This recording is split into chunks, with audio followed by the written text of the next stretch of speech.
Wake up, wake up. Welcome to Wake Up with Damon and Larry on a Wednesday. It is November the 20th, 2024. Happy birthday to my lovely wife. It's time for Wake Up. Let's go right now.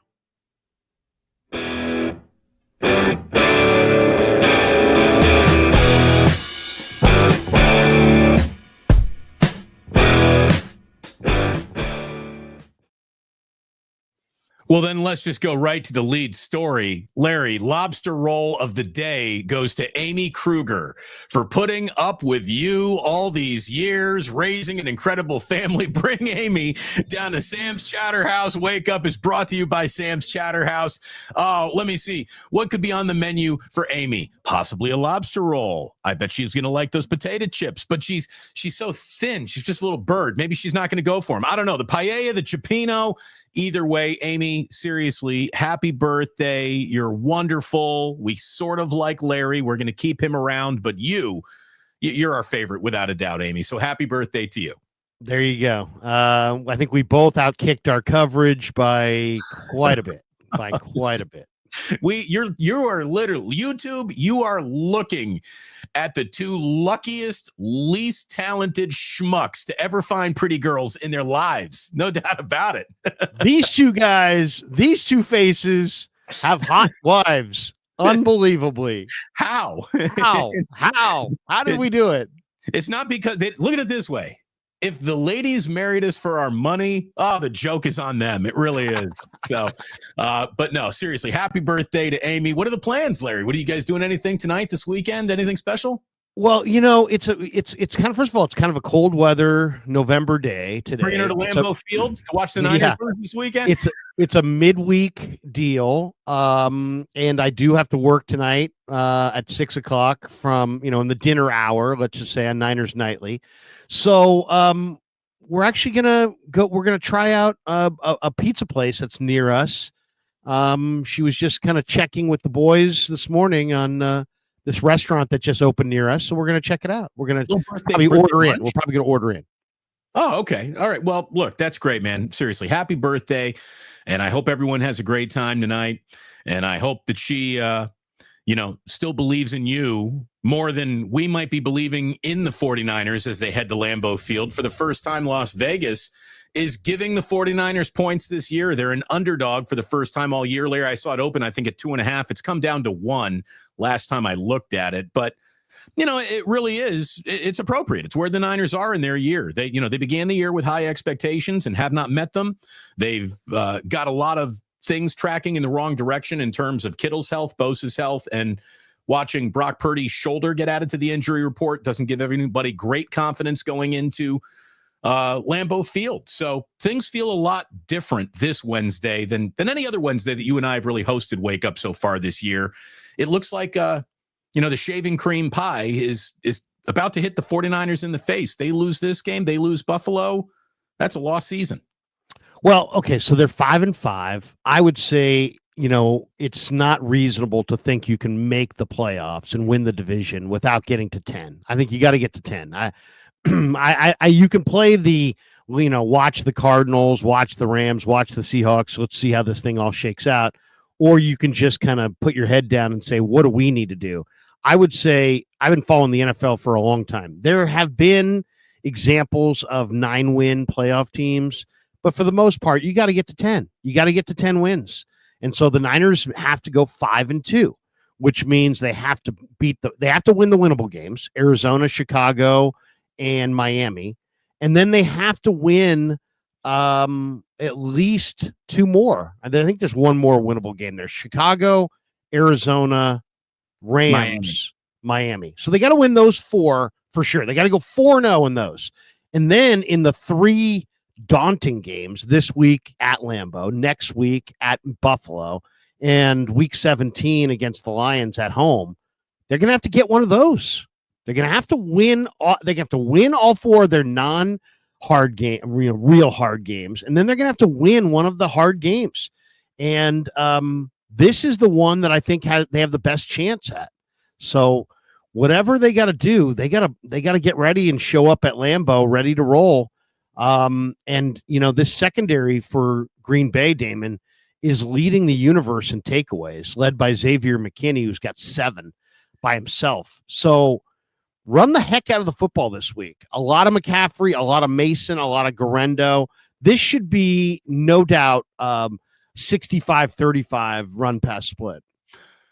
So, look, I want to know Nick Bosa's status before I do anything like bet on this game. I want to know what Nick Bosa's status is before I start, offering any prognostication to what I think is going to happen, because here's where I am based on just what I saw last week against Seattle. Without Nick Bosa, there's no reason to think this team is going to win this game at all.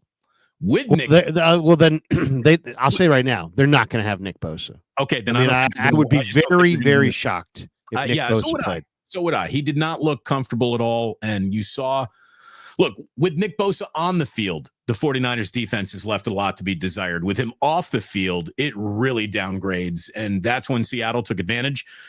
And I just think that, you look at how much more offensively adapt the Packers are than the Seattle Seahawks. And this is Jordan Love with all day in the pocket. This is Josh Jacobs looking at big running lanes. And I could see, not only could I see the 49ers losing this game without Nick Bosa, I could see them getting embarrassed because they're just not creating any pressure.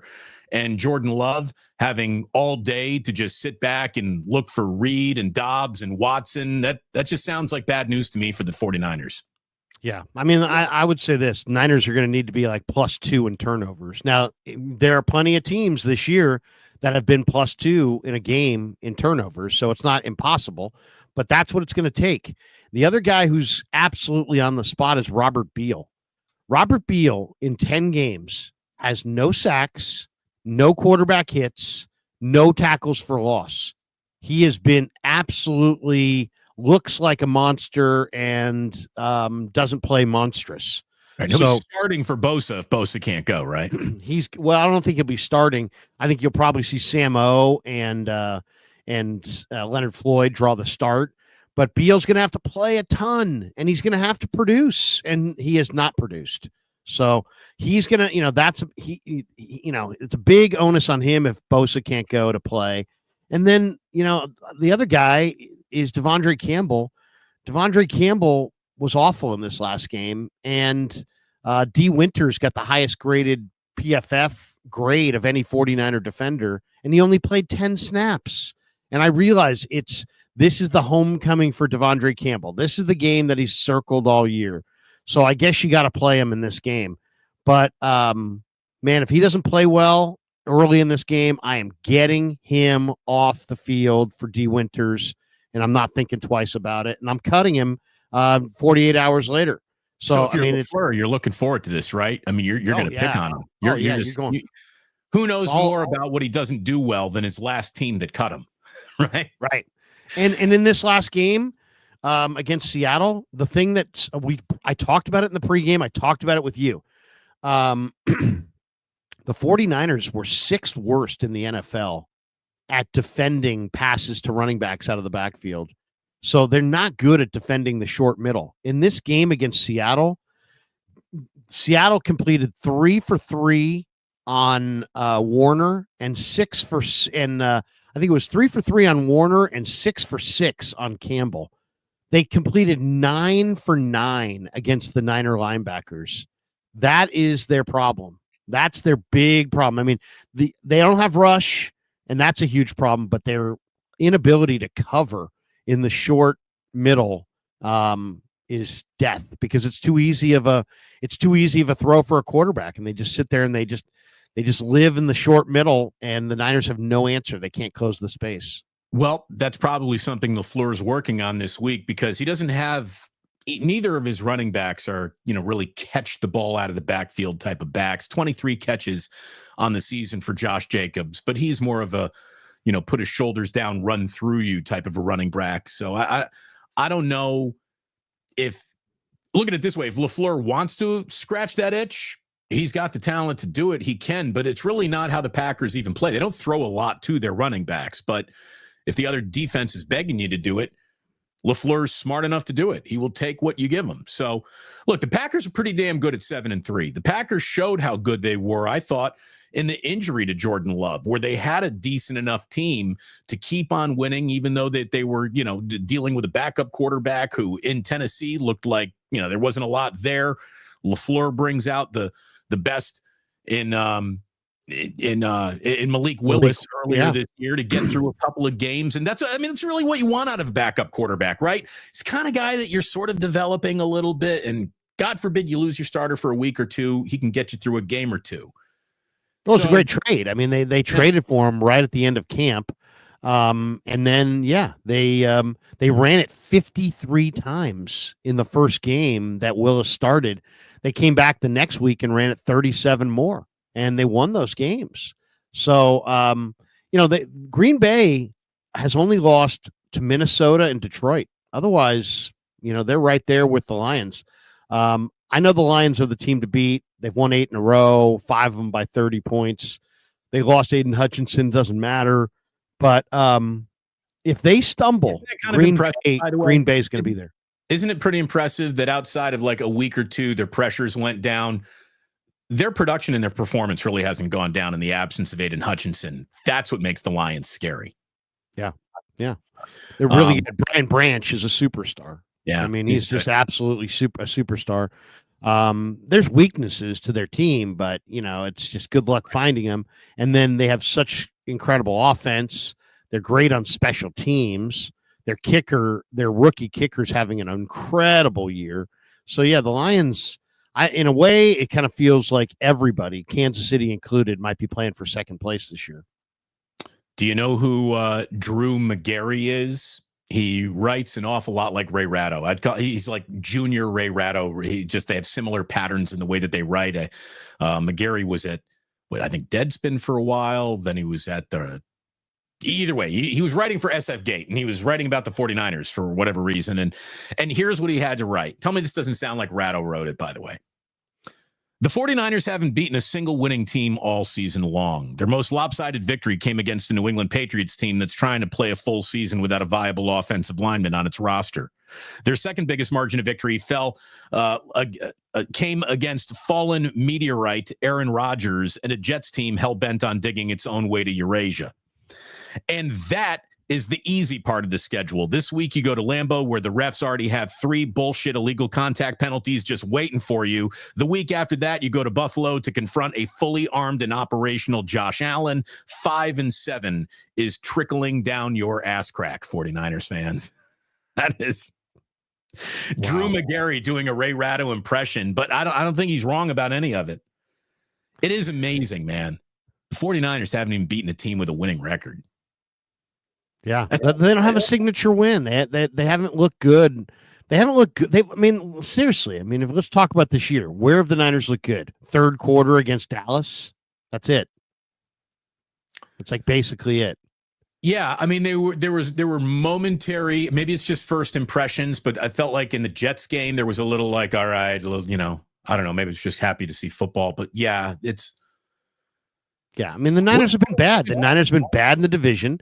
They're 1-3 in the division. They're 3-4 in the conference. This would be a 5th conference loss if they lose this game.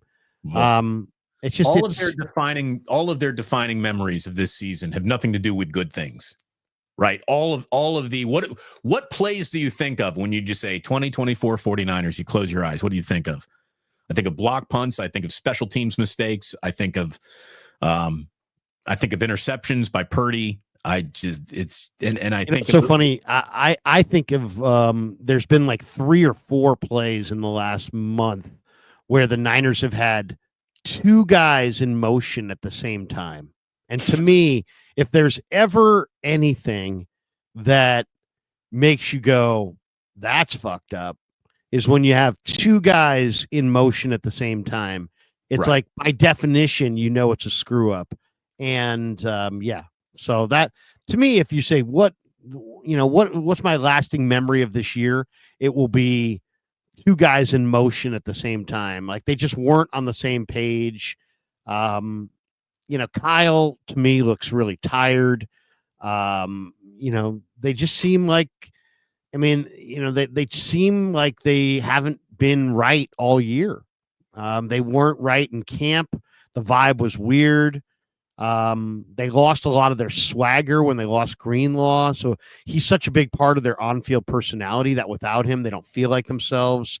And they stopped getting these dangerous, violent, fast football players on defense. And they replaced them with guys like Devondre Campbell and Robert Beal and Yatir Gross Matos, and it's just not working. And I think that the Deebo Samuel was like the physical embodiment of this team's offensive attitude too, playing with violence on offense and running through dudes and yak yards. And as Deebo Samuel has diminished greatly in front of our own eyes, as have the 49ers. I mean, it's the two of them kind of walk hand in hand together.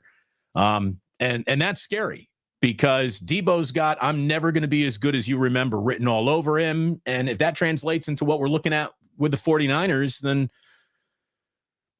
I think a very dramatic offseason's coming, Larry. I think that there is going to be a big turnover. The 2025 49ers are going to look a lot different than the 2024 49ers. And that's going to be a good thing because, it's funny, too, because we're sitting on it, right? Like you and I were approaching this season with degrees of optimism. They remained even through defeats and bad play and mistakes that just were not corrected. Yet we maintained optimism based on the fact we believe in the coach, we believe in the quarterback, and we know that there's real talent on this roster. But it's just, we've reached a point in the year where this is who you are. Like there's no more reason to be hopeful about what you might be because this is what you are. And it's just, it ain't good. It ain't good. And it's funny. It felt like it was about to turn. Like the both of us thought Seattle was going to catch a beating. Like that game really sobered me up, Larry. I don't know about you. Not that I was drunk on Niner Kool-Aid or anything like that, but that Seattle loss at home, that was a sobering defeat. That was like this whole train of this Super Bowl window might have hit its last stop. Well, it was a low possession game, right? So there weren't a lot of possessions in the game. So that is going to make it a low scoring game. I don't know. To me, it's like there's been a lot of frustration with this season. I just don't like the fact that the Niner fans hold Brock Purdy and Kyle Shanahan like more accountable than everybody else. It's like, can we get beyond the head coach and the quarterback? It's like, can we only see the quarterback and the head coach? I mean, Brock Purdy, let's look at Brock Purdy for a second. He's getting ripped by people saying, oh, he's not worth this money. He's not worth a big money extension. He's completing 66% of his passes. He's averaging 8.5 yards per attempt. That's the third best yards per attempt in the entire league. And then because he's under the gun, he's been scrambling. He's got 267 rushing yards and 4 touchdowns. His big time throw percentage is down, but his turnover worthy play percentage is also down. He's holding the ball a lot longer this year because the receivers aren't getting open. And he's scrambling a lot more. He ranks second among all NFL quarterbacks with 37 scrambles on the year because nobody's open. But one thing that you don't see when you watch the games on TV, and let's be honest about this, what percentage of 49er fans watch the All-22? It's a single-digit number. It's less. 0.4%. So nobody watches it at all for the most part. There's no, and so if you don't watch that, then the Niners' biggest problem, which is that their receivers don't separate to save their life, doesn't resonate with you because you're not watching it. You're watching Purdy drop back to pass. Bad results happen sometimes. And then close-up shots of the head coach and close-up facial shots of the quarterback. And then you're like, Purdy's not it. Can't pay him the money. Really? How about Pearsall's not it? How about Deebo's fucking terrible? How about Ayuk is out for the year? How about Kittle didn't play and they don't have a second tight end? How about none of their receivers can separate worth shit? How about those things? But nobody wants to get into that because they're not watching that. They're not seeing that. They're not watching receivers glued to corners and, tight ends who are just standing right next to safeties.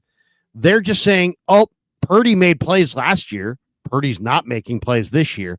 So they use idiotic terms after watching this guy scramble to save his life, like he's playing hero ball. No, he's not playing hero ball. He has a mediocre offensive line. And that is probably being nice. And his receivers went from awesome, and everybody still thinks they're awesome, to a bunch of guys with big name with no game. And that's not so awesome. So all I would say is I think the Niners have two major problems. Their major problems are their awesome receivers now suck, and their awesome linebackers now suck. That's the real problem. They had the best receiving core going. None of those guys can play dead. And they had the best linebackers going. And Fred Warner's totally worn down. Aziz is a Texan, and Greenlaw hasn't played a snap. And they're replacing him with Devondre Campbell, who's ass. So that's the issue. And if we can talk about Brock and talk about Kyle, and Kyle's this and Kyle's that, and Brock's this and Brock's that, and do that all you want for clicks if you want. But that still's not going to change the fact that your receiving core was big name and Studley, and now is big name and weak. And your linebacking core is no longer what it was. And you didn't replace those guys.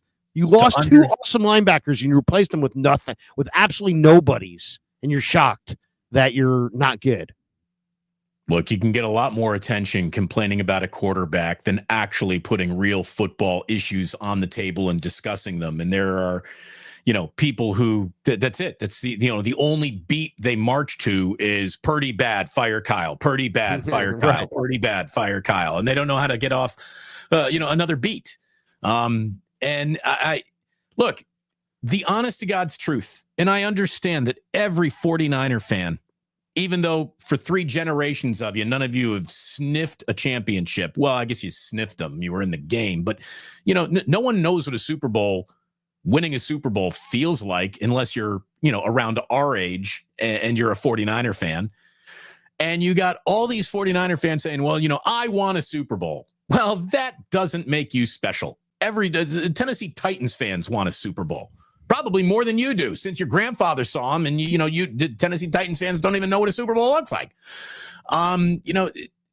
People have been so conditioned to get angry at negative sports results that what Niner fans, and someone's like, second place is for losers. Okay, if you ever said that out loud, what you're telling me is you learned everything you know about sports from watching Talladega Nights and Ricky Bobby.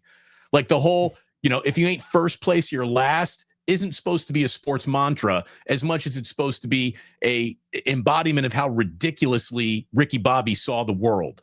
That is not the right way to go about approaching sports. You have never Right. played a competitive sport in your life if you think Super Bowl loser is equivalent to number 1 pick in the NFL draft next year because he had the worst record. And there's Niner fans who think that the team that loses the Super Bowl is the equivalent of the 0-16 Lions. 49ers fans, you should be, even with the absence of a Lombardi trophy, the second happiest fan base in the NFL in the last half decade. But you're not. You're among the most miserable because you've been conditioned to be miserable by bad faith content creators who just want attention more than they want to relay what is actually going on in any football game that has ever been played or evaluation of any player who's playing it. They just want to stoke anger. And boy, is there a percentage of 49er fans who have not just picked up that Kool-Aid, but asked for pitcher after pitcher after pitcher of it. You've been the second best team in all of football for the last 5 years. There's nothing to debate. The numbers bear that out. But you've been amongst the most miserable, angry fans I've I've talked to in a really long time, and I just don't get it. Well, I mean, it's not your birthright to go to the Super Bowl. I mean, it's just not. And I mean, everybody knows the Niners had big expectations for the year. They went to the Super Bowl last year. They came into the season as the favorites to go back to the Super Bowl to win the NFC. But they're not the same team as they were a year ago. You know, look at this, Kyle's coming the back. money's getting tight. The injuries have piled up.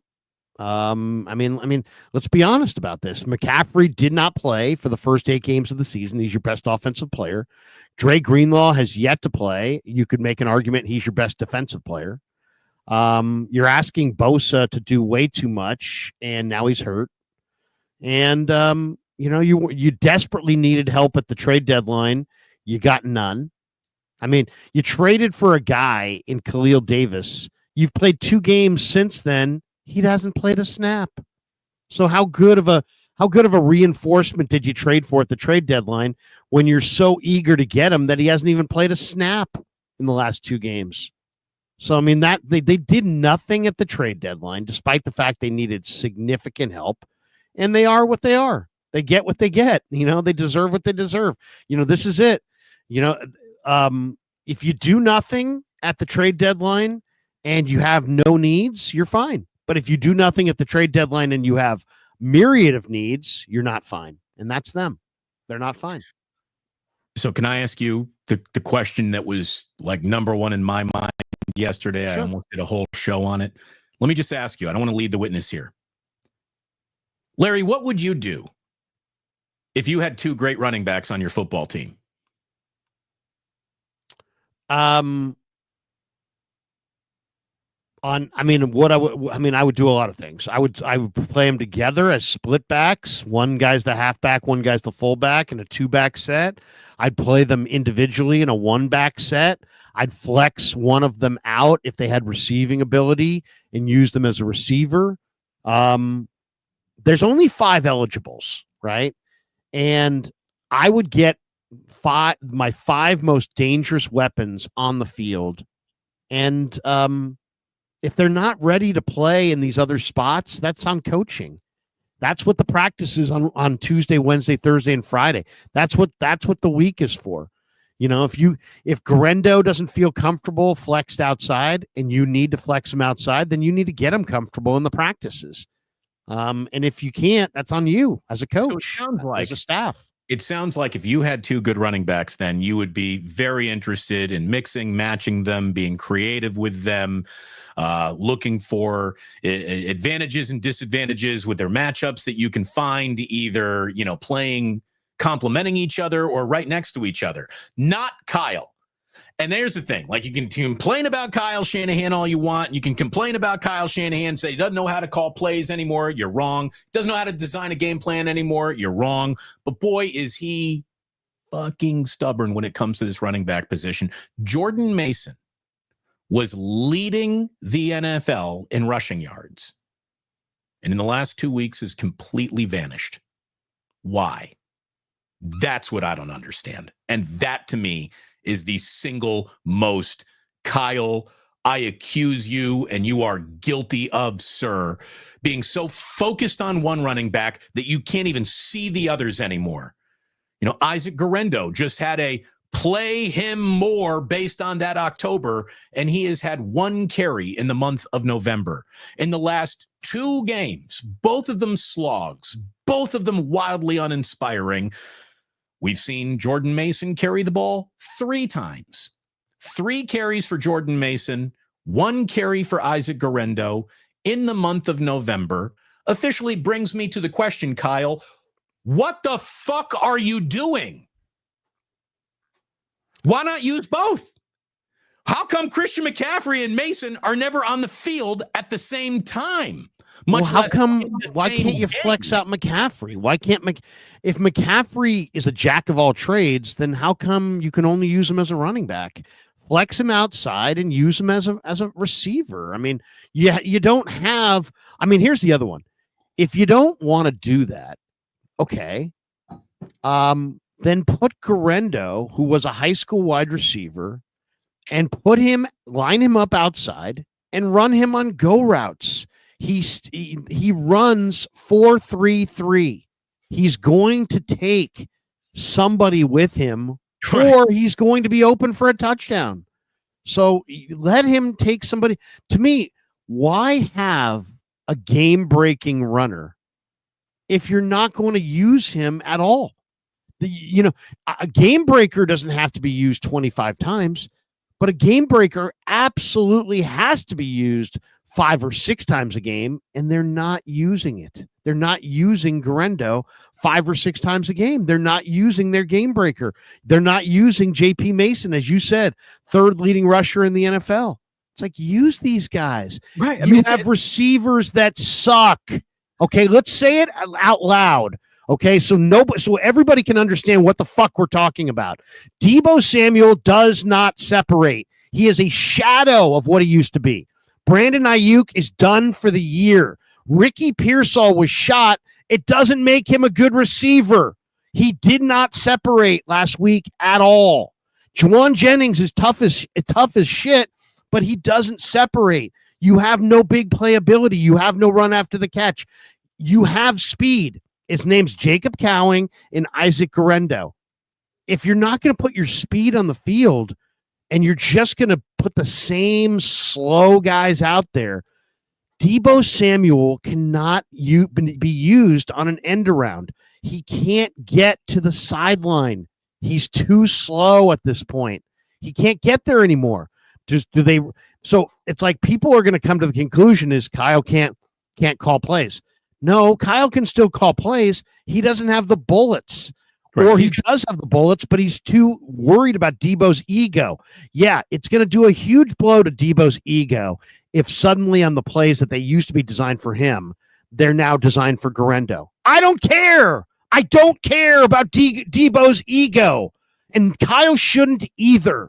And if we care more about egos than winning, then guess what? You got a bunch of guys feeling great about themselves in a losing locker room. Deebo's had 2 good years, 2019 and 2021. That's it.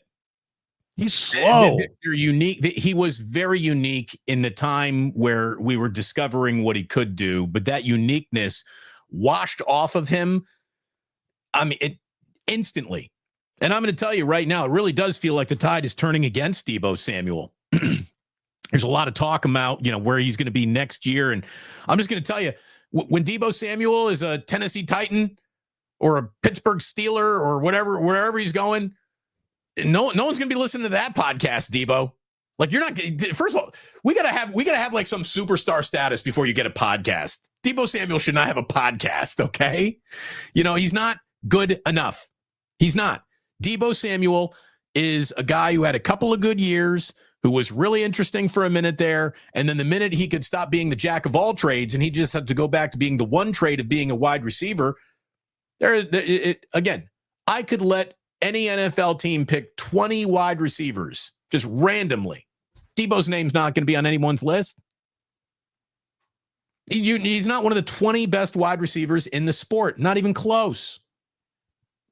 He's just kind of a guy. Kyle Madsen. Kyle Madsen said 49ers could part way with their superstar playmaker. Superstar? We're just liberally throwing that status around. Deebo, a superstar? Yeah, seriously. What? Bro, when was the last time you watched a fucking football game if you think that guy's a superstar? If he's a superstar, then what the heck are some of the best players in the league? What's Amon-Ra? And he's just an epic, once in a lifetime player. Yeah. Superstar. I mean, come on. Superstar. Yeah. He's a slow wide receiver who's averaging. Do we forget our opinions? Let's bust out the stats. Let's take a look at these stats and find out how Mr. Superstar is doing. Let's check out the superstar because I gotta see it myself. Like there's white dudes faster than you, man. Okay, Deebo Samuel, superstar Deebo, is averaging 2.9 yards per carry. Oh, but he must have scored a ton of touchdowns. 1 touchdown, same as Juszczyk, same as Guerrero. Same as Ricky Pearsall. Guerrendo's got 38 carries and 1 touchdown. Deebo's got 27 carries and 33 receptions and 2 touchdowns. Deebo's longest run of the year was 12 yards. He's got 27 carries. Only 2 have generated either a touchdown or a first down. You're throwing away a down when you hand the ball to him. You're just throwing away a down. And Kyle needs really slow. Kyle needs to stop asking him to do what he can no longer do. It's just that simple. And again, you have Jordan Mason, who wasn't some understudy that, the audience walks in to see the play and they realize, the main actor is sick tonight, so we're getting the understudy. Shit. Wasn't just some understudy. This guy came in and was leading the league in rushing yards. He's averaging like 6 yards a carry. And then in the month of November, apparently he has been abducted by aliens and Kyle Shanahan can't even see him anymore. That's what's nuts to me. Like that to me, that is even harder to explain than how come you haven't fired your special teams coach? How come you're not playing Jordan Mason anymore? How come Isaac Guerrero is basically, did he enter the transfer portal? Is he going to another team, Larry? I mean, yeah, he's playing for Indiana now. I'm going to share the screen on this. We might need him against Ohio State this weekend. Let's go. Yeah, I think you guys might be going down, but that'll be a hell of a game. Here we go. Kev really, Krueger. you're not picking Indiana on name brand recognition alone against the Buckeyes? I do love Indiana, actually. I love Indiana a lot. Mikhail Kamara and Surratt and all these guys. Indiana's done a nice job. I mean, that whoever's coaching there deserves some credit. Signetti already got his extension. Yeah, it's hard to get people to come to Bloomington to play football. Not anymore, Larry. And they're doing it. They're doing it. This is a Kev Krueger tweet. Wait a second. I just had it. Hold on. I know that guy. You know that Kev Krueger character. Hold on. Let me see. Here we go. I just had it. There we go. Now we're going back. Okay, here. Now it is. Now we got it. Okay, so this is a Kev Krueger tweet. He says the NFL average separation when targeted, Damon, is 2.97 yards. Here's where the 49er receivers are on separation, because you can listen to me bitch about it, but the numbers are more clinical, and this is more undeniable. Okay, Brandon Ayuk, 2.4 yards of separation on average this year, below the league average. Deebo Samuel, 2.6 below the league average. Jawan Jennings, 2.5 below the league average. Ricky Pearsall, 2.2, including 1.2 against Seattle on the 2 targets that he had. Kev says, I've been pointing this out all season, and now it's becoming a problem. This is the issue, okay? The offensive line is not great and needs a couple more pieces for sure. Brendel has got to be upgraded. McKivitz has got to be upgraded. The offensive line is getting its job done blocking in a way that the wide receiver room is not getting its job done separating. Yeah, I mean, the Niner offensive line is not elite. I'm not going to sit here and try to tell you that it is. But for the bitching and the moaning and the complaining, you would think that the Niner offensive line was a bunch of dudes that they just picked up at a quick stop. And the Niner receivers, to hear guys like whatever, Madsen, whoever he is, say, you know what, Deebo's a superstar, when clearly 2.6 yards of separation show that he is not a superstar. How about this? Who is your least favorite San Francisco 49ers offensive lineman? We all know it's one of 2 guys, right? It's going to be Brendel or McKivitz. For me, it's Brendel, just because I think Brendel just is getting... McKivitz at least has had some good games. Brendel, for the most part, I think has just gotten abused a lot of the year as a pass protector. He's like 48th out of 40, or he's 46th out of 48 centers or something being evaluated by PFF. And there's only 32 teams in the league. So he's worse than every starting center in the league, according to PFF. So let me ask you this. Even as bad as he's been, is Brendel having a better year than any 49er wide receiver?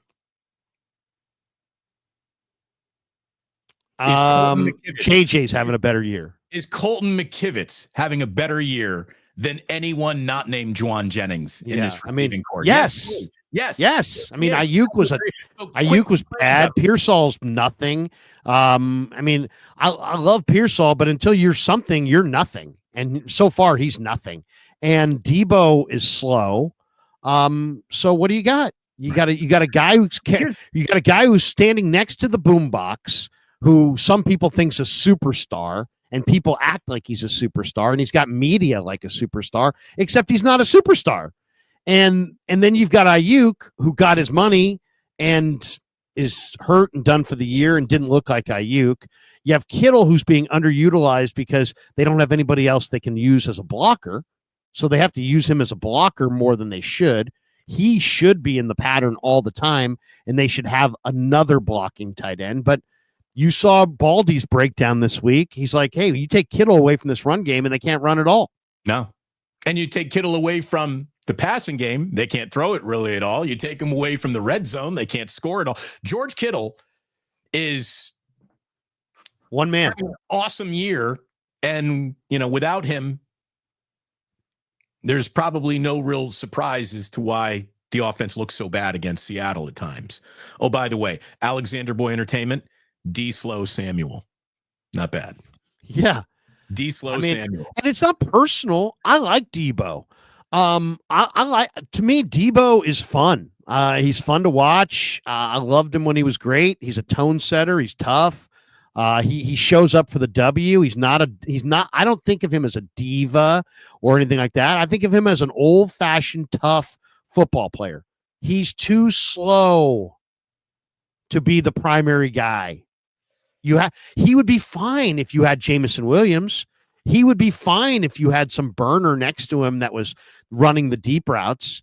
But you take away Ayuk and now look for Deebo to create chunk yardage plays, and you see the vulnerability. You see how the speed's gone. He can't do it. By the way, Larry, Carl Kelsick is in the room. Carl Kelsick is in the room. Love me some Carl Kelsick. What's up, Carl? Good to see you, man. Speaking of KNBR legends, Carl was there for a long time ago. Did you see that Johnny the Gout Man just passed away? Gout Man was a good friend. Gary and I knew him forever. It was his name, Johnny Cooks, I think was his actual name. Yeah. And he used to send me lots of texts and lots of communication just in the last few years. I mean, me and Johnny have been communicating regularly. He was on, dialysis for his kidneys. He had some health issues, and he succumbed to his health issues. But what a beautiful spirit! What a wonderful man! What a great caller! What a great, it takes a lot to sit in front of a microphone or any, phone in this case, when he would call in, and be able to single-handedly change the vibe in the room, or to, give people perspective that would brighten their day, make them laugh, make them forget what we were talking about the minute before. Johnny was so great at that. He just was incredible. Well, look, when you're working those hard scrabble streets of the Hillsdale Mall, you see a lot, you learn a lot, right? And I remember Goutman from the beginning, Damon. I can remember when I was first listening to Gary. I was still in college. Gary came on to the scene in the early 90s, and they put that whole thing together in the early 90s, and Gary would have the Goutman on. I'd be delivering court depositions and subpoenas, and I was, all driving all over the place in my Jeep up in Sacramento listening to KNBR, and he had Johnny on, and Johnny's like, "Hey, I got gout," and everybody started laughing, and then they started calling the Gout Man. And Johnny X, because of the "Kiss My Black Ass" drop, which was just used a million times. "Kiss my black ass." It was dude, that guy. He was. Again, what I miss most about like the old days of sports talk radio were the callers who were more entertaining in some cases than the hosts or any of the actual booked guests. I mean, there used to be such personalities that would come through the radio, and the fact that Johnny X would die, the week after Tom Tolbert gets let go and KNBR has been just irrevocably changed as an important station. It's, between Brian Murphy and Larry Krueger, what has KNBR got going for it? It ain't a lot. Well, I mean, they're doing the best they can do. I'm there helping out, and they're doing the best they can do. It's not about and anybody who makes this about KNBR is missing the boat. It's not about KNBR. It's about the audience. And as somebody, your kids are little, so they're not quite digesting media.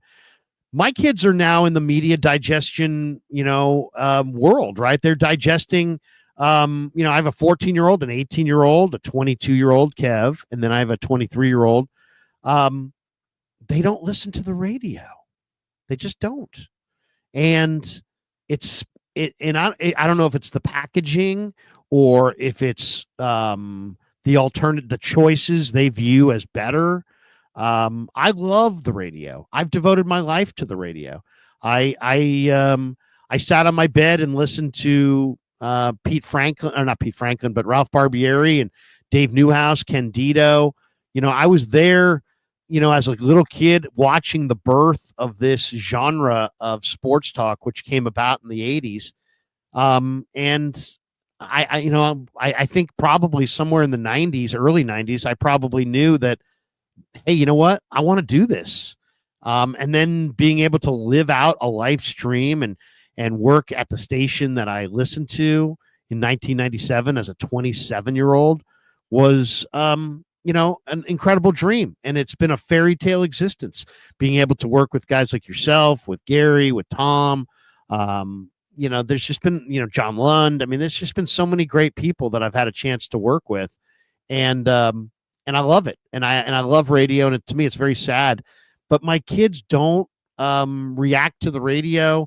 The music, Apple Music. I mean, I have Apple Music, right? I've got 150 songs that I like on Apple Music. So do I listen to the radio for music? Hell no. No. I mean, it's stupid. I mean, why would I listen to a genre of a station music genre that I like, hoping to hear a song that may be played 4 times a day, when I could go to Apple Music and listen to my 4 favorite songs on repeat, right?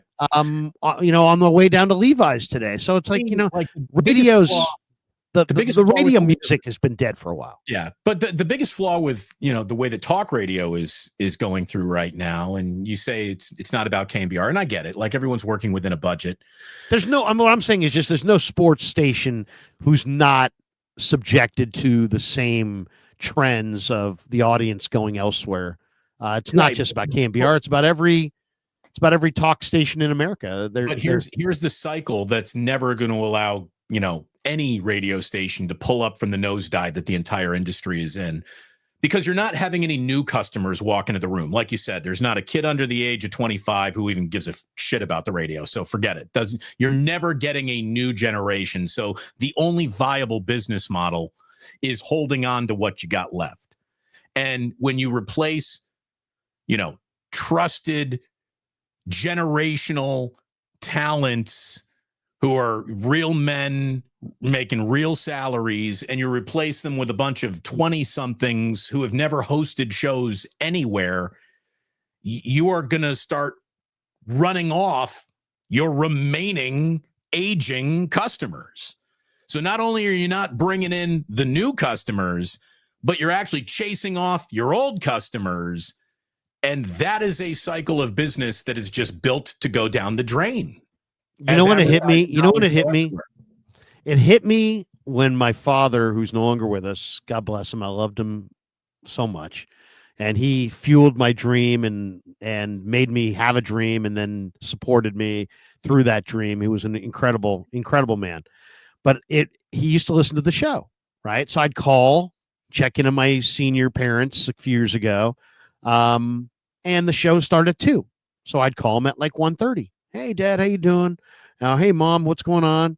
And she'd be like, I'd be like, hey, we got this guy on the show today. You tell Dad, we're going to have this guy on the show. He may want to listen. And my mother said to me at one point, "Oh, he doesn't listen live. He listens to the podcast." I said, "What?" I said, "My dad, who walked around with a transistor radio, with batteries that worked at all times, doesn't listen to the show live. He listens to the podcast." I'm like, "What do you mean he listens to the podcast?" She's like, "Yeah, he likes to listen to your show when he's doing his bills and he's sitting in his office, doing his work. So he waits until, the podcast is ready, and then he sits down and he clicks the podcast." And I thought to myself, man, if my 83-year-old father prefers the podcast to the live radio, that should be an indication of where this audience is really going. It's Seriously. Everything about our world, Damon. We don't, even if we could get something right on time, I get the perfect radio show who has the perfect guest and they're talking about the perfect topic exactly when I get in my car. In our world, you still might listen to something else and just order that up later on when you could listen to it like start to finish on demand. You know what I mean? We're in an on-demand world. People would rather watch things on demand than catch it at the time it airs. So it's great for podcasts. And it's great and if you have good content, I don't care if you're on the radio, I don't care what you're on, you're going to have an audience if you have good content.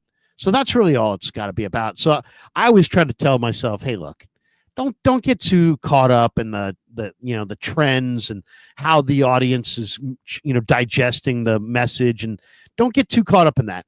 Just focus on having good shows, good interactions, quality guests, good dialogue, entertaining dialogue, cover the teams that your audience cares about as good as you possibly can.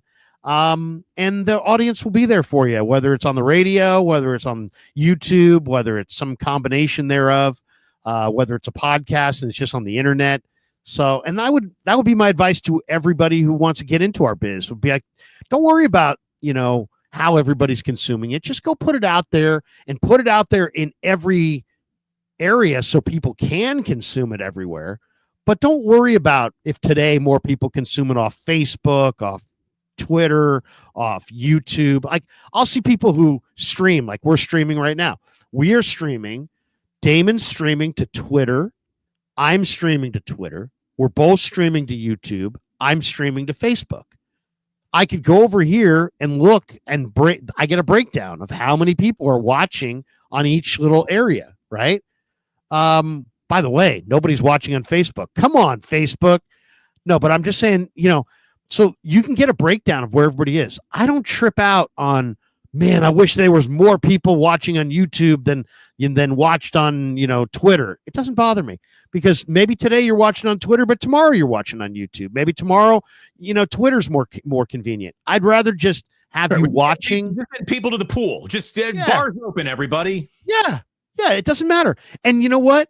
God bless all of you. And yeah, I mean, I'd rather have you on YouTube, but if you want to watch on Twitter, watch on Twitter. So, Christopher Byers says this. He's probably a young guy. He says, I only listen to the radio when I'm driving. Guess what? I only listen to the radio when I'm driving. Yeah, there isn't a radio in my house. If you came in and said, Damon, I'll give you $1,000 for every radio you can give me, you would leave without giving me $1. The other day, I did an interview, and it was a taped interview, and I said to myself, I'd like to listen to it on the radio. I walked into the house, and I'm like, where the hell's my radio? And then I had to go get my Alexa and be like, Alexa, tune to KMBR radio. All of a sudden, and then all of a sudden there it was. But, that's where we're at. So, it's just the way it's just, don't trip on the changes. Just focus on the content, and if you have good content and you know what you're talking about, the audience will be there for you. By the way, you'll like this. I'm getting Jack, who's 5 years old, into music, rock and roll, and he's really picking it up. He's really curious. He's got a lot of questions about what's the name of the band? Can I see the album cover? What's Bob Marley look like? Is it Tom Petty and the Heartbreakers? Who are the Heartbreakers? Like, he's asking all sorts of great musically curious questions. And what's that thing in Bob Marley's hand that he keeps smoking? Yeah, Daddy, I see you with those sometimes in the backyard. That's the reggae, son. No, anyway, I Jack the other day just heard Joan Jett in the Blackhearts. I love rock and roll. I love rock and roll. Put another dime in the jukebox, baby. He loved it. Great song. Totally holds its own all these years later. And then I hear him singing it, walking around the house. And again, he's 5. Right. He doesn't know what a jukebox is. And he's saying, put another dime in the juice box, baby. Because that makes sense to him, right? The juice box. He knows what a juice box is, but no juice box. Put another dime in the juice box, baby. I was laughing because I was listening to Papa the other day, and they were talking about some song, and Papa thought it was something else. And have you ever been singing the lyrics to a song like wrong for like a decade? Yes, that's actually called, there's a name for that. Fish called their last festival the Mondgreen Festival. And Mondgreen is when you misinterpret a song's lyrics. Okay. So that's what Mondgreen means. You remember that song in the 90s? We were something for our sins. We were merely freshmen. Have you heard that? Remember that? We would suffer for our sins. Yes. My wife thought it was we would stop for 40 cents. We would stop for 40 cents. We were merely freshmen. Instead of we would suffer for our sins, we were merely freshmen. So I used to think that ZZ Top's slip inside my sleeping bag was Supersonic Sleeping Man. And I sang that for years. I'm like, Supersonic Sleeping Man. Yeah. And so I shared that story about Jack and the Juice Box on Twitter. Some of the responses I got from dads who hear their kids sing other lyrics. He's like, the other day I had AC/DC's Dirty Deeds on. Dirty Deeds. Done dirty cheap. He's like, my kid says, dirty deeds, thunder cheese. Thunder cheese. Thunder cheese instead of awesome. thunder cheap. Anyways, look, there is your jog around radio memories for the day. Larry, I see we got a lot of super chats. Let's definitely get to them. And we got a couple of other sort of from the other outposts around the NFL stories to get to before we wrap up today. Let's get into some supers. All right, let's hit it. Fuji Simeon. Hey, Fuji. He says the most challenging task ever, scheduling availability of older kids for family meals and dinner plans. Realistic plan to secure the third wild card spot. Keep winning. Oh, well, the third wild card spot let me check the wild card spot, actually. I thought you meant the third spot as far as the playoffs. The NFC West winner is probably going to be the 3 seed. So they would take on the 6 seed in the first round, whoever the 6 seed is. As far as the wild card, I haven't even looked at it. Let me see. Let me take a look real quick. They're now the 49ers are the 10 wild seed. card's not coming out of the West. Come on. I would think not. Let's take a look, though. To the NFC North. So right now, the Niners are the 10 seed. Okay. Detroit's the 1, Philly's the 2, Arizona's the 3. Those are the division leaders. Falcons are the 4. And then the wild cards would be Vikings as the 5, Green Bay as the 6, Washington as the 7, the Rams as the 8. There is, the Seahawks are 9 and the Niners are 10. So they're going to have to jump. The Washington is it's 4 division winners and 3 wild cards. So it's 7 playoff teams, correct? Yes. So Rams, Seahawks, and Niners are on the outside looking in right now. Washington's 7-4. The Niners are 5-5. So I would say it's going to take a massive. There's only 7 games left. It's going to take a massive dive by. I'll say this. Green Bay is 7-3. So if you could beat them, they're one of the teams that might be in the mix for that final wild card spot. So it would be advantageous to beat them for sure. Look at it this way. If you have to pick and choose which road game do the Niners win on this 2-game road trip, you choose Lambeau Field every time. Yeah, no question. Okay, we've got that one from Fuji Simeon. More in there, so thank you. And it is true about getting your older kids for meals. I always before I start making something, I'll always be like, hey, who's going to be here tonight? And then be like, Dad, I got a date. Dad, I'm going to be playing poker with some friends. Dad, I'm working here. I'm working at the Christmas tree lot. I won't be home, whatever. And it's like, then I realize, it's going to be just me and Mom. So less chicken nuggets, more chicken nuggets, less chicken nuggets, less chicken nuggets. Okay. Well, maybe we'll go out. Fuji Simeon says, Damon, when will merch be available? Hoodies with logo, etc. Larry, any chance the logos on the hoodies could be a little bigger? Holiday shopping planning. Okay. We do. I'm not sure if we can change that up or not. I'm sure we probably can, Fuji. So I'll talk to Kev. Larry. I was just talking to Kevin again about the merch that you guys are using and how you've attached it. And he told me what to do. And so here's the deal. Thank you, Fuji, for wanting some merch. My logo does kick much ass. No doubt about that. Well, you should get it going because you know what? This is last year between right now, like let's say the November 20th and Christmas, we sold tons of merchandise. I mean, so 40 or 50 items. My plan is to have it all up by Thanksgiving. So thank you for asking, Fuji, and cheers. We've got Mike Baker in the house. He says, are issues fixable off season or are we in a rebuild mode? Oh, no. It's definitely fixable. The 49ers, let's just say this. When you're on top, it looks like you're always going to be there. When you're not on top, it looks like you're miles away from there. They're not on top, but they're not miles away. They need Greenlaw back. They need another really good linebacker who can run. They need a free safety. They need another defensive end. They need an impactful defensive tackle. They need at least 2 offensive linemen and a receiver that can really run. I mean, that's a lot of needs, but it's not endless and it's not impossible. I feel like I could put that thing together in 1 year. Mike Baker says we went from projected 2 wins or to win every game to this.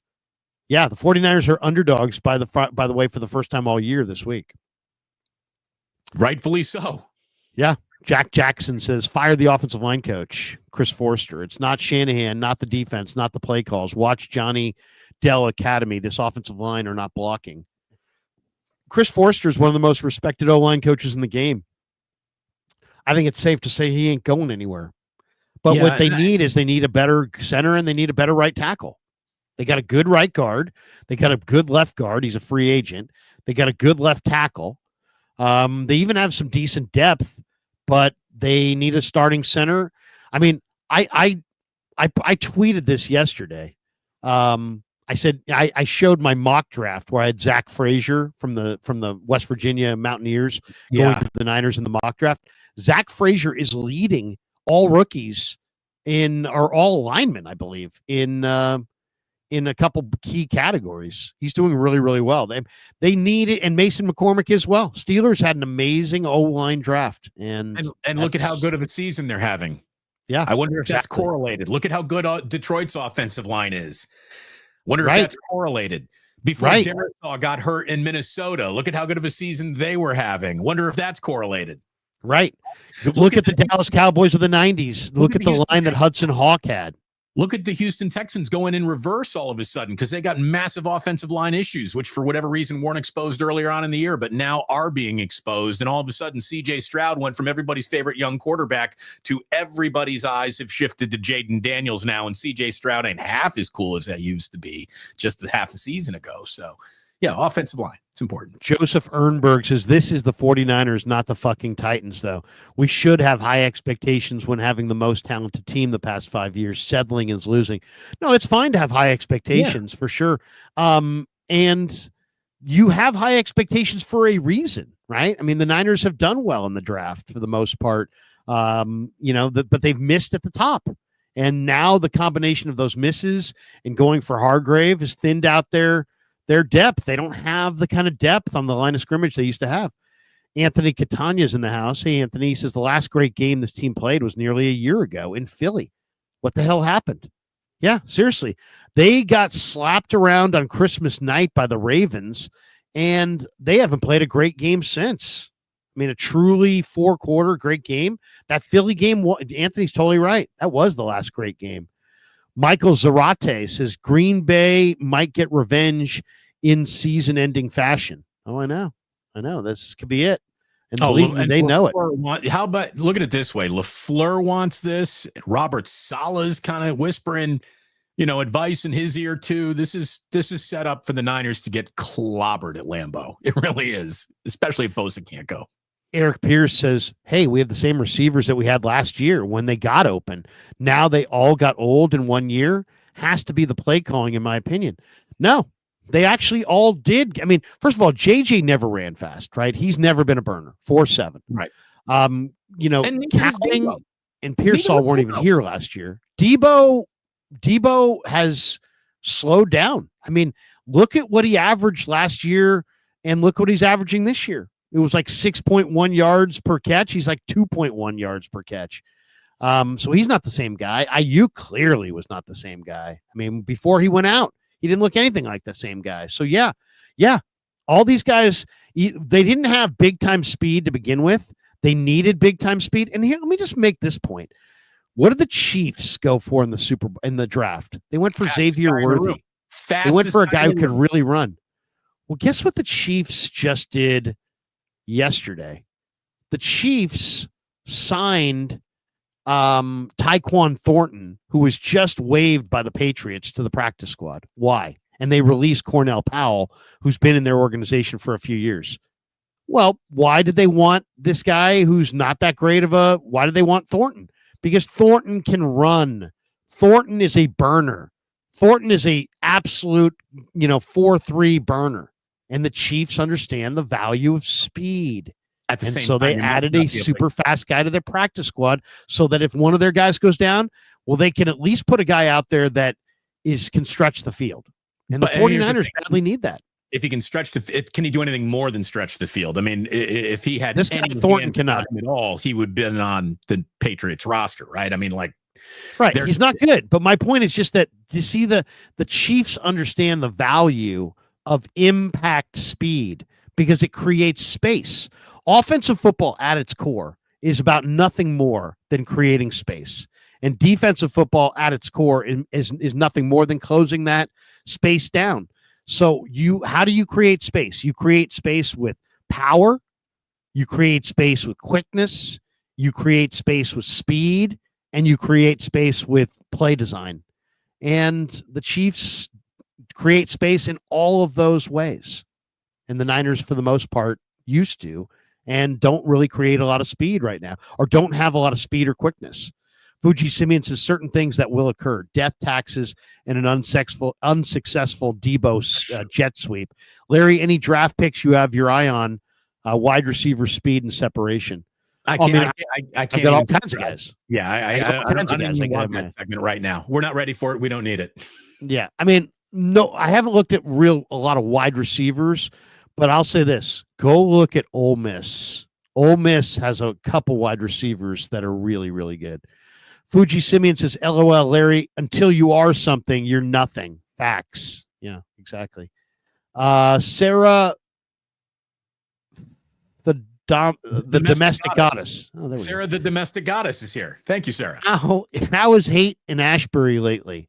Good vibes or very sketchy? Depends where in your drug mode you are. If you just took your drugs, hey man, it's good vibes. If you're coming down, it's super sketchy, bro.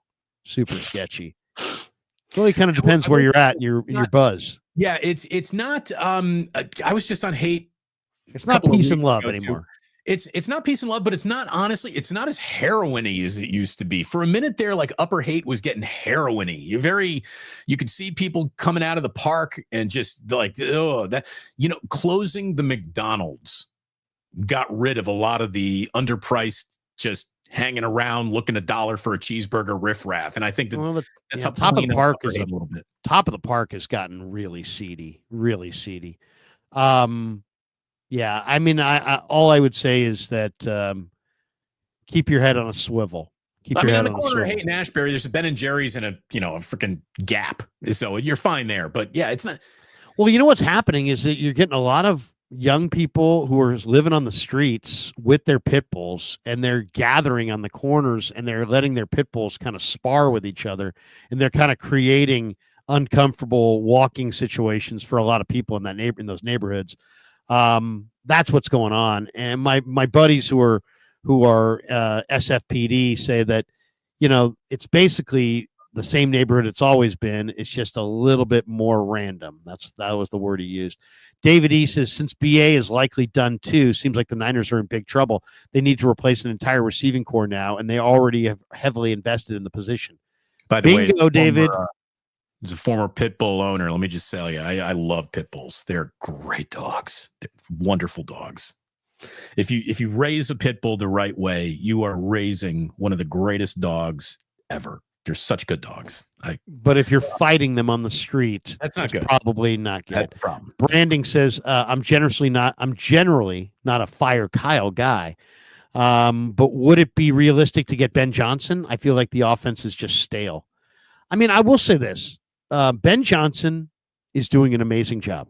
Now, he also has a ton of speed and great weapons. And those, I mean, you could make an argument that Sam Laporta is not just a good or great receiving tight end, that he's the best. You could make an argument that Jahmyr Gibbs is not just a good receiving running back out of the backfield, that he's literally the best. You could make an argument that David Montgomery is one of the best between the tackles runners in the game.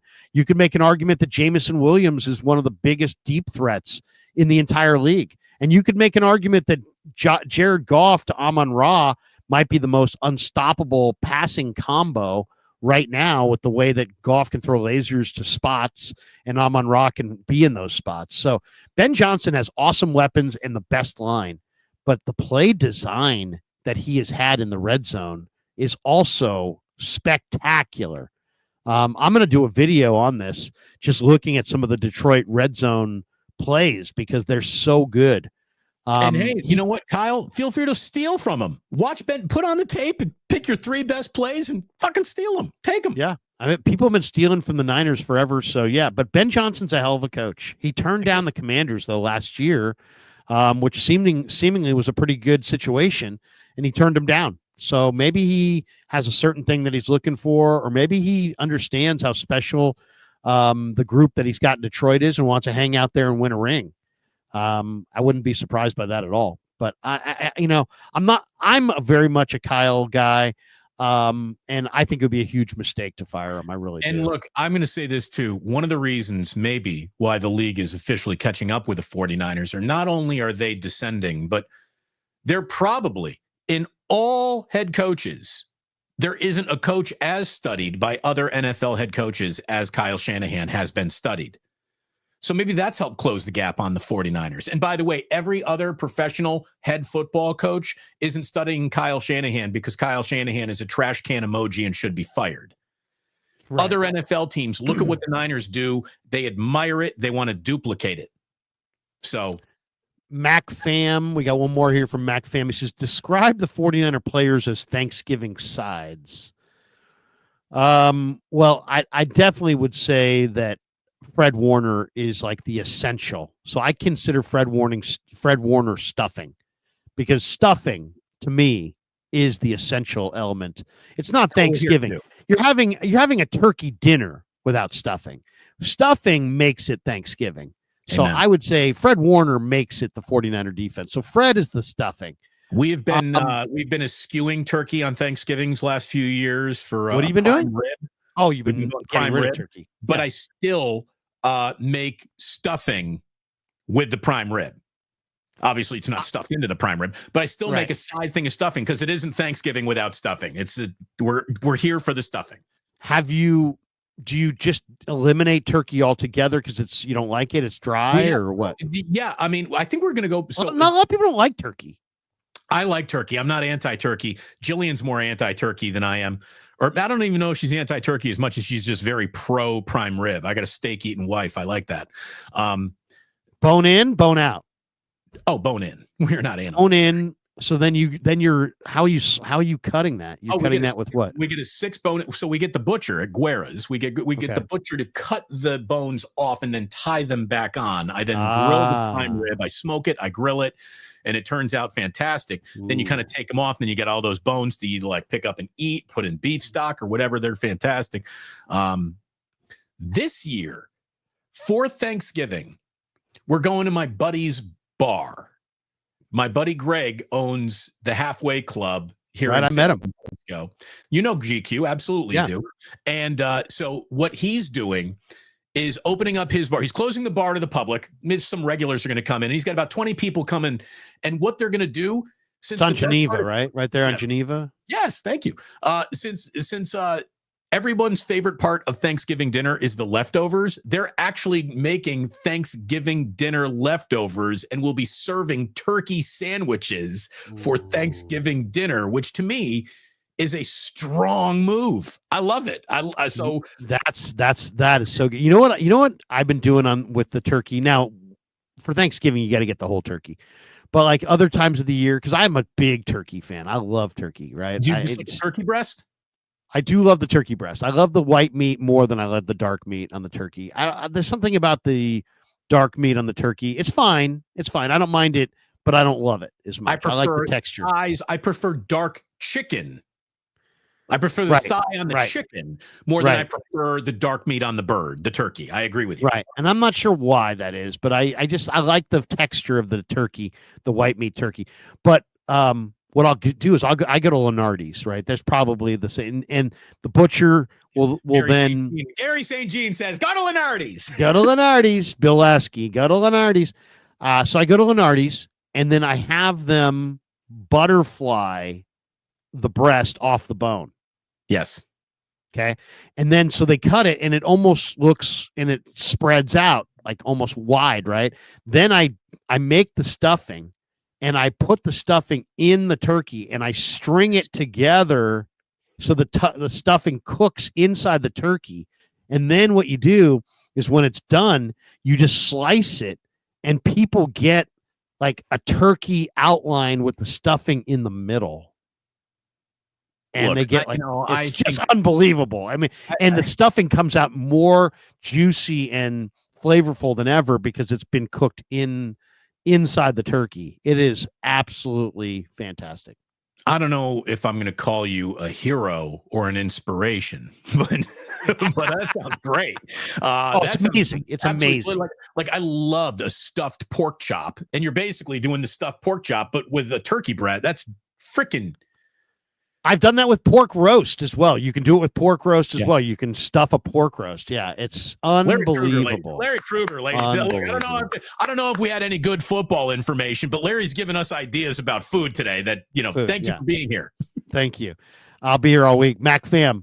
So there we go. And as far as other 49er players, I would say that Juwan Jennings is like the cranberry because every time he does something, it's so refreshing. I always find the cranberry to be very refreshing, especially if it's made with like some orange zest, and it's got some real, kind of an orangey combination, orange and cranberry combo. I've never been a cranberry guy, but I hear you. It's a good explanation. That to me is Juwan Jennings because he's like when you get a little Juwan Jennings, you're always like, I wasn't expecting that, and look how great he is. All I know is that Devondre Campbell is green bean casserole. Dry green bean casserole. Yeah. Your extra soggy, mushy, beige green bean casserole. No one even bothered like flaking any almonds off on this either. It's just. It's the kind of dish that the person who makes it brings to the table and says, "Hey, there's plenty of this left if anybody would like some." And everybody's like, "You know what? I'm good. I'm good. No, thanks, Aunt Margaret. Thank you. We're good over here. We're gonna be good." Yeah, there you go, Devondre Campbell. Right. If nobody took firsts, seconds aren't nearly the sell you think they are. Oh, I love seconds. You kidding me?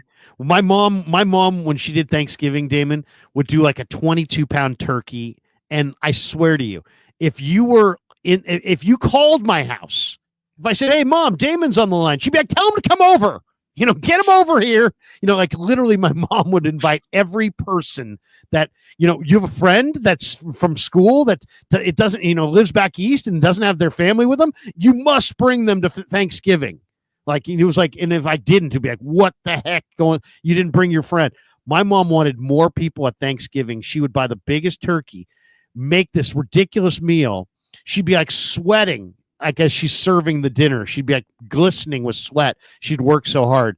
And then she'd invite everybody back the next day. And then she would go tell my dad to go buy another turkey breast because we didn't have enough leftovers. So she wanted like more leftovers. I mean, she was a special woman. You talk about memories of your father and, the stupid things that you fought about are turned into warm, fuzzy memory. My dad and I used to go to war over the remaining in the bird stuffing.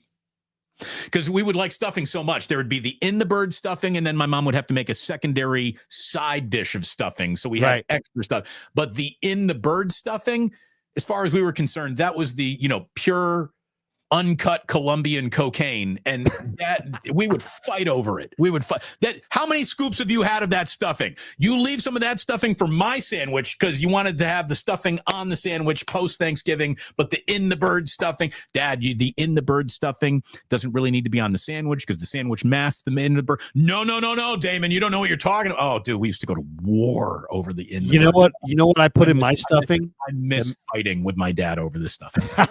You know what I add to my stuffing? Italian mild Italian sausage. Oh, yes. Sage and it's amazing. Sage and sausage are the flavor notes you want in your stuffing.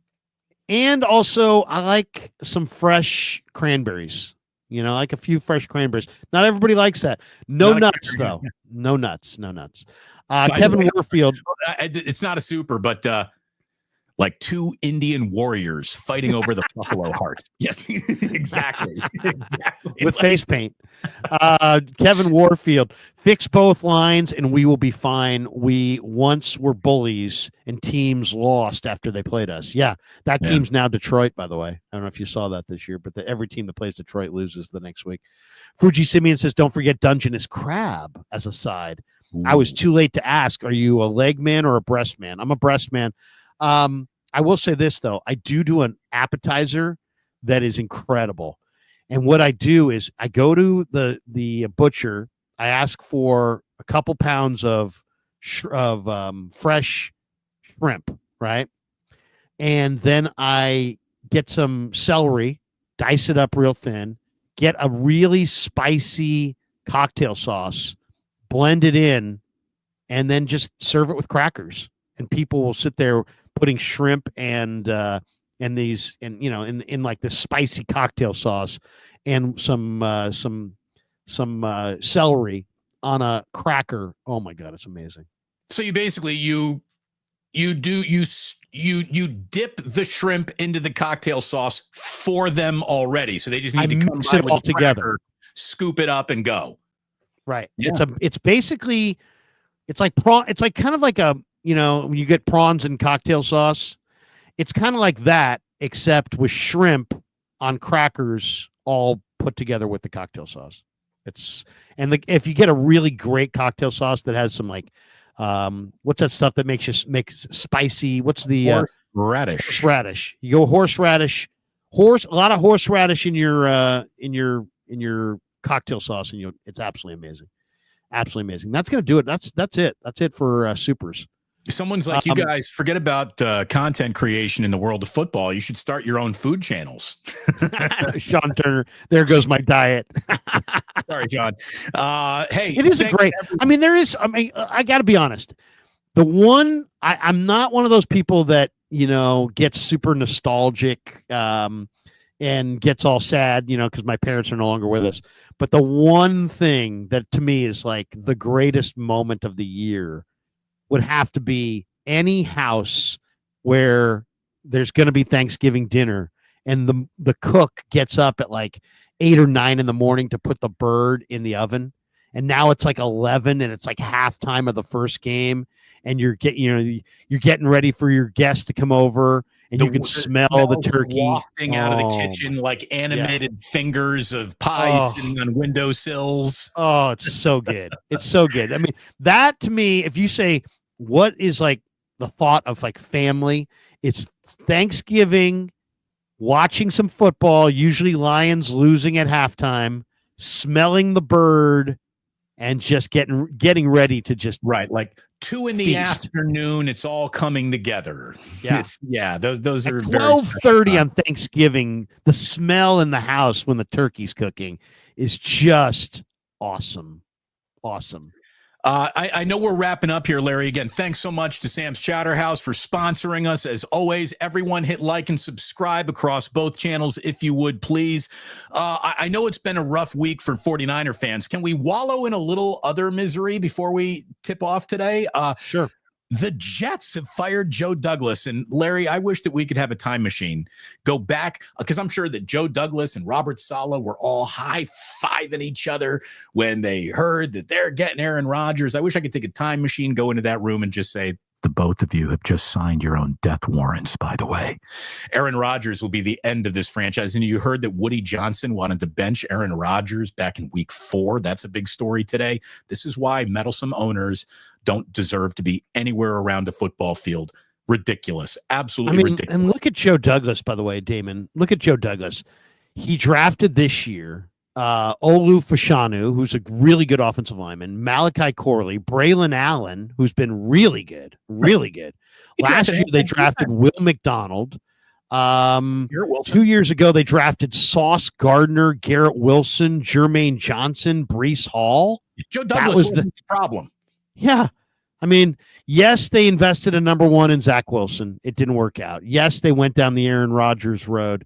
But it sounds like Woody Johnson really grabbed the reins the last couple months and was like, basically just saying, I want this, I want to do this, I want to do that. Don't do this, don't do that. So it sounds like Joe Douglas had lost control to Woody Johnson. So, by the way, there's a short Johnson. Joe Douglas is a good GM though. He knows personnel. Yeah. There's no question he does. There was a short that came out that I put out where it's me screaming at Niner fans for just, wanting to fire Kyle Shanahan. And I'm just saying, get him to Chicago as fast. If you seriously are dumb enough to fire this guy, get him to Chicago as fast. You want to know what bad coaching is? Here you go. Let me describe the Matt Eberflus era to you in one statistic. The Chicago Bears had a 71.3% chance to beat the Packers on Sunday and lost. And over the last 3 seasons, they've now blown 5 leads with a 90% chance or higher of winning that game. The odds of losing all 6 of those games were 1 in 68 million. Wow. And that is the Matt Eberflus experience explained in one statistic alone. How about they lost to the Commanders, and then this last game, I kind of feel for Bears fans. It's like they're getting close, and then all of a sudden it's like, kick to the gut. One step forward, 2 steps back. 1 step forward, 2 steps back. That's all it is. It's a never-ending cycle of it's about to get better. Oh, shit. No, it's not. It's about to get better. Oh, shit. No, it's not. So you're going to bring in a new head coach. Well, unfortunately, the new head coach didn't pick that quarterback. So now we're going to need a new quarterback. Now you go back to the new quarterback. Well, then you're now in a new head coach, and the new head coach didn't pick that quarterback. And so now you get that guy gets fired, and then the next guy comes in, and it just never stops going around and around and around and around. And it's Virginia McCaskey must die. Okay. That's where we are. That's the only thing that's going to help. Also, would you like to wallow in a little Cowboys misery? 17 points. They have trailed by 17 or more points in all 5 of their home games. The first time in franchise history that's ever happened. They've been outscored by 118 points in 5 home games. And what used to be the bell cow of all NFL stadia now has metal sheets falling off of the roof. I mean, the Cowboys are disintegrating for real. Right in front of us. And Jerry Jones wants you to know that he thinks Mike McCarthy's doing a pretty good job, all things considered. I mean, it's just unbelievable what's going on there. That was, by the way, the easiest bet of the week. It was the Texans on Monday night against the Cowboys. The Texans were only favored by a touchdown. I'm like, are you kidding me? I'm taking that to the bank and they won 34-10. It was like that was one of the easiest covers of the year. By the way, the Niners have they've re-signed defensive end Jonathan Garvin to their practice squad. He signed a 1-year deal with the Niners back in training camp. He had been on and off the active roster and practice squad ever since. He was a Packer from 2020 through 2022. So I would say there's a very good chance that Nick Bosa is not going to go on Sunday, and Jonathan Garvin will be called off the practice squad and will play against his former team. You say Garvin, all I can think of is the old Dan Aykroyd Saturday Night Live skit. Fred Garvin, male prostitute. There it is, folks. That is the show today. Again, like and subscribe. Thank you so very much for doing all of that. We'll be back on Friday to we'll know a little bit more who the Niners are going to go to Lambeau with. We'll be a little bit more in focus on Friday, so we'll be back to wrap up the week with a wake up on Friday. But the 49ers are hanging on by a thread to any playoff hopes, and that thread is probably going to get cut if they lose in Green Bay. So this is it feels like this is it. The fork in the road of the season is officially this game this weekend, and it's going to be a big one. What do you got coming up on the channel this week? I'm about to do a little Warriors Wednesday with Cyrus Satsis. Cyrus is coming on by for my 11 o'clock show, and then tomorrow at 11 a.m. Give yourself plenty of time on that. Huh? Give yourself plenty of time. How Cy goes long, very long, if you know what I mean. I will reel him in, Larry. You may need to reel him in. He goes on and on and on. I love Cyrus. I love Cy too. And then tomorrow, John Middlecoff is going to be joining me at 11 o'clock. So there we are. That's what the week is looking like. Warriors play tonight. Dons are going at Chase Center tomorrow night. Dons are undefeated, Larry. Probably didn't know that, but they are. They're 4-0. And my Hoosiers take on the Ohio State Buckeyes in what is the single biggest college football game that Indiana has ever played in my lifetime. So that's what I got going. What do I have going on today? I'm off to 49er land. Niners, Shanahan will have his presser at 12:40. I'll be there for it. At 12:45, they'll open up the locker room. We'll do some interviews. I'll be back to do Niners Nightly tonight at 6 o'clock. Tom Silverstein, who covers the Packers, is going to join me tonight on KMBR in the 6 o'clock hour. And then we got the Warrior game tonight. And after the Warrior game, I got a lot going on. I've started a brand new post-game Warrior podcast / video with the great Al Madrigal, who's going to be joining me after every Warrior game this year, doing a little short, kind of a short video recapping the game. And then I will go live tonight after the Warrior game with Cyrus, with Paulie Mack is going to be in the house tonight, and maybe some others as well. So we'll go live tonight after the Warrior game. Then tomorrow we'll be down at Niner practice again, and JD's going to join me on Niners Nightly tomorrow. Damon and I will be streaming again on Friday morning. Chase Sr. and I stream on Friday mornings as well. Saturday I'll be doing the 9 a.m. stream as well as a 10 a.m. KMBR show, and then Sunday join me right after Niners Packers. I'll be on pre and post on KMBR, and then we'll do post game on the Krueger show. So a lot going on this final week before Thanksgiving. I think I'm going to do another watch party, Larry, for the Packers game. You want to join me for one of the quarters? I can't commit right now, but possibly. I'm not sure if I may. I think it's more of like I think I'm probably more apt to do that when the Niners are out of it. All right. Yeah. All right. Well, then we'll maybe in Buffalo then. Yeah, seriously. But that's going to do it for us. We're football guys, but we also like to talk food, and sometimes I used to go on with Damon on 95.7 The Game, and I just want to talk football because I'm a football guy. He wanted to talk sides. I always thought, why do I got to talk food? I'm here to talk football, but I probably more successful in food than football. Hey, let me tell you, I used to be a big Thanksgiving guy, but then I decided it's going to be officially time for us to go vegetarian. So we might get a tofurkey. It's made of tofu. It's very salty, just like turkey is in a lot of ways. So, you can kind of pass it off as a little bit, but we still have the remainder of the sides. And if everyone leaves dissatisfied, we'll just call them meat cheese and we'll get a little minestrone. Maybe that'll make everyone go home happy. There you go. Good night, everybody. A couple of Thanksgivings ago, I just served Thanksgiving dinner on the hood of my Miata.